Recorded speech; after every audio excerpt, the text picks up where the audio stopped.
Hello, it's Amy. Today I'm bringing you a letter from the selected letters of Lady Mary Wortley Montagu. And Lady Montagu is generally considered one of the finest letter writers of the 18th century, and she gained significant literary fame in her day after a selection of her letters were published. And the letter I'm going to read today is to her daughter, Lady Bute, and she wrote this on the 28th of January, 1753. And in it, she is giving some advice to her daughter on the education of her granddaughter. And so she writes, "Dear child, you have given me a great deal of satisfaction by your account of your eldest daughter. I am particularly pleased to hear she is a good arithmetician. It is the best proof of understanding. The knowledge of numbers is one of the chief distinctions between us and brutes. If there is anything in blood, you may reasonably expect your children should be endowed with an uncommon share of good sense. Mr. Wortley's family and mine have both produced some of the greatest men that have been born in England. I mean Admiral Sandwich and my great-grandfather, who was distinguished by the name of Wise William." And we do have a footnote here, footnote 1. Edward Montagu, 1st Earl of Sandwich, was Wortley's grandfather, and the Honourable William Pierpoint was a prominent politician. So Honourable William Pierpoint would be the Wise William referred to. "I have heard Lord Bute's father mentioned as an extraordinary genius, though he had not many opportunities of showing it, and his uncle, the present Duke of Argyll, has one of the best heads I ever knew." And we have a second footnote here. The third Duke of Argyll, trained as a lawyer, was, in the opinion of Lady Mary's granddaughter, shrewd, penetrating, argumentative, and able man of business. "I will therefore speak to you as supposing Lady Mary not only capable but desirous of learning." And I think I should note here that Lady Mary is, of course, the eldest daughter referred to. So Lady Mary is Lady Bute's daughter and Lady Montagu's granddaughter. In this case, or rather in that case, by all means let her be indulged in it. You will tell me I did not make it a part of your education. Your prospect was very different from hers, as you had no defect either in mind or person to hinder, and much in your circumstances to affect the highest offers. It seemed your business to learn how to live in the world, as it is hers to know how to be easy out of it. It is the common error of builders and parents to follow some plan they think beautiful, and perhaps is so, without considering that nothing is beautiful that is misplaced. Hence we see so many edifices raised that the raisers can never inhabit, being too large for their fortunes. Vistas are laid open over barren heaths, and apartments contrived for a coolness very agreeable in Italy, but killing in the north of Britain. Thus every woman endeavours to breed her daughter a fine lady, qualifying her for a station in which she will never appear, and at the same time incapacitating her for that retirement to which she is destined. Learning, if she has a real taste for it, will not only make her contented, but happy in it. No entertainment is so cheap as reading, nor any pleasure so lasting. She will not want new fashions, nor regret the loss of expensive diversions or variety of company, if she can be amused with an author in her closet. To render this amusement extensive, she should be permitted to learn the languages. I have heard it lamented that boys lose so many years in mere learning of words. This is no objection to a girl whose time is not so precious. She cannot advance herself in any profession, and has therefore more hours to spare. And as you say her memory is good, she will be very agreeably employed this way. There are 2 cautions to be given on this subject.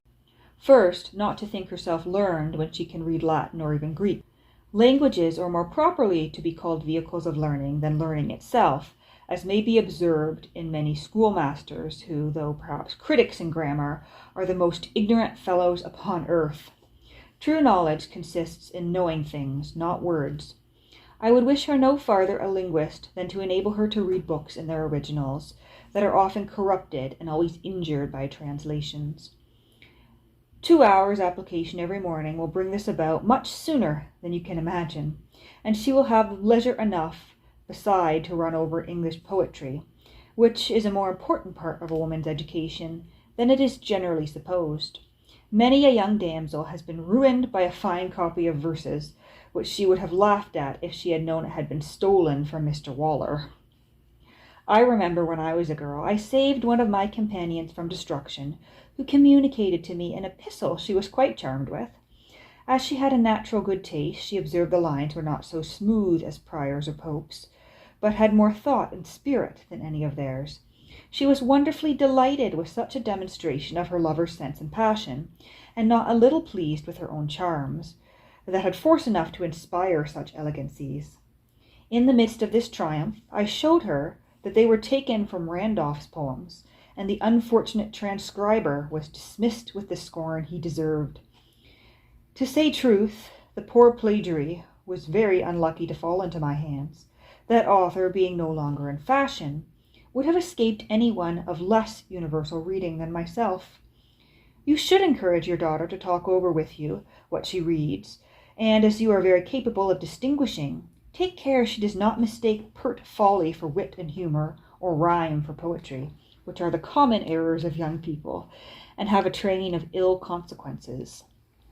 The second caution to be given her, and which is most absolutely necessary, is to conceal whatever learning she attains with as much solicitude as she would hide crookedness or lameness. The parade of it can only serve to draw on her the envy and consequently the most inveterate hatred of all he and she fools, which will certainly be at least 3 parts in 4 of her acquaintance. The use of knowledge in our sex, besides the amusement of solitude, is to moderate the passions, and learn to be contented with a small expense, which are the certain effects of a studious life, and, it may be, preferable even to that fame which men have engrossed to themselves, and it will not suffer us to share. You will tell me I have not observed this rule myself, but you are mistaken. It is only inevitable accident that has given me any reputation that way. I have always carefully avoided it, and ever thought it a misfortune. The explanation of this paragraph would occasion a long digression, which I will not trouble you with, it being my present design only to say what I think useful for the instruction of my granddaughter, which I have much at heart. If she has the same inclination, I should say passion for learning, that I was born with, history, geography, and philosophy will furnish her with material to pass away cheerfully a longer life than allotted to mortals. I believe there are few heads capable of making Sir Isaac Newton's calculations, but the results of them is not difficult to be understood by a moderate capacity. Do not fear this should make her affect the character of lady or Mrs. These women are ridiculous, not because they have learning, but because they have it not. One thinks herself a complete historian after reading Eckerd's Roman history. Another, a profound philosopher, having got by heart some of Pope's unintelligible essays. And a third, an able divine on the strength of Whitefield's sermons. Thus you hear them screaming politics and controversy. It is a saying of Thucydides, ignorance is bold and knowledge is reserved. Indeed, it is impossible to be far advanced in it without being more humbled by a conviction of human ignorance than elated by learning. At the same time I recommend books. I neither exclude work nor drawing. I think it as scandalous for a woman not to know how to use a needle as for a man not to know how to use a sword. I was once extreme fond of my pencil, and it was a great mortification to me when my father turned off my master, having made a considerable progress for the short time I learned. My over-eagerness in the pursuit of it had brought a weakness to my eyes that made it necessary to leave it off, and all advantage I got was the improvement of my hand. I see by hers that practice will make her a ready writer. She may attain it by serving you for a secretary when your health or affairs make it troublesome to you to write yourself, and custom will make it an agreeable amusement to her. She cannot have too many for that station of life, which will probably be her fate. The ultimate end of your education was to make you a good wife, and I have the comfort to hear that you are one. Hers ought to be to make her happy in a virgin state. I will not say it is happier, but it is undoubtedly safer than any marriage. In a lottery where there is, at the lowest computation, 10,000 blanks to a prize, it is the most prudent choice not to venture. And then we have a footnote here because apparently Lady Mary Stuart did in fact marry She married Sir James Lowther in 1761. Elsewhere, Lady Mary wrote to her daughter that she was on the alert for possible suitors.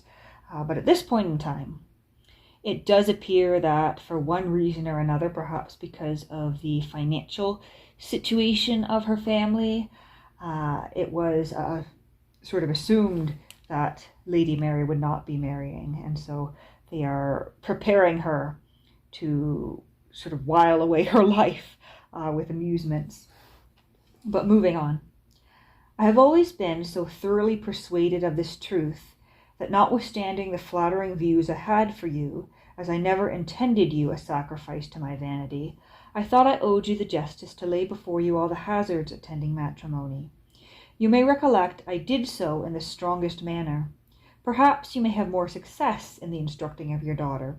She has so much company at home she will not need seeking it abroad, and will more readily take the notions you think fit to give her.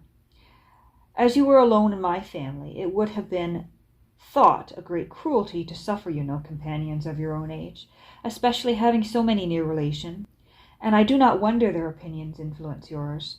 I was not sorry to see you not determined on a single life, knowing it was not your father's intention, and contented myself with endeavoring to make your home so easy that you might not be in haste to leave it. I am afraid you will think this a very long and insignificant letter. I hope the kindness of the design will excuse it, being willing to give you every proof in my power that I am your most affectionate mother, M. Wortley. And that is the end of the letter. And of course, the way this letter is written, you can guess that, given the context in which she wrote this letter and many of the other letters in this volume, they were certainly meant for her daughter to read, but they were perhaps something that would be read aloud to the family. Perhaps it would be read aloud to Mary herself. Perhaps it would be shared with friends, and maybe it was indeed intended for eventual publication. So this provides general advice not only to her daughter and her granddaughter Mary, but perhaps also advice that could be taken generally in preparing women who perhaps might not be destined to marry, and preparing them for a life of entertainment, for a life of reading and study as a diversion. And I think it's very interesting that she would propose study and learning for her granddaughter, certainly in the 18th century, which was still a time when learning for women was not all that desirable, because it would be considered something that would make them less marriageable and less attractive. And I think Lady Wortley does recognize that here by saying that Mary should be discreet about her learning. She should not advertise the fact that she has this learning, because, as she says, 2/3 or 8 out of 10 people you meet are likely to be fools, and fools won't appreciate that. And so, I'll leave it there. I may return to this volume to bring you a couple of other letters from here, because it's quite good stuff.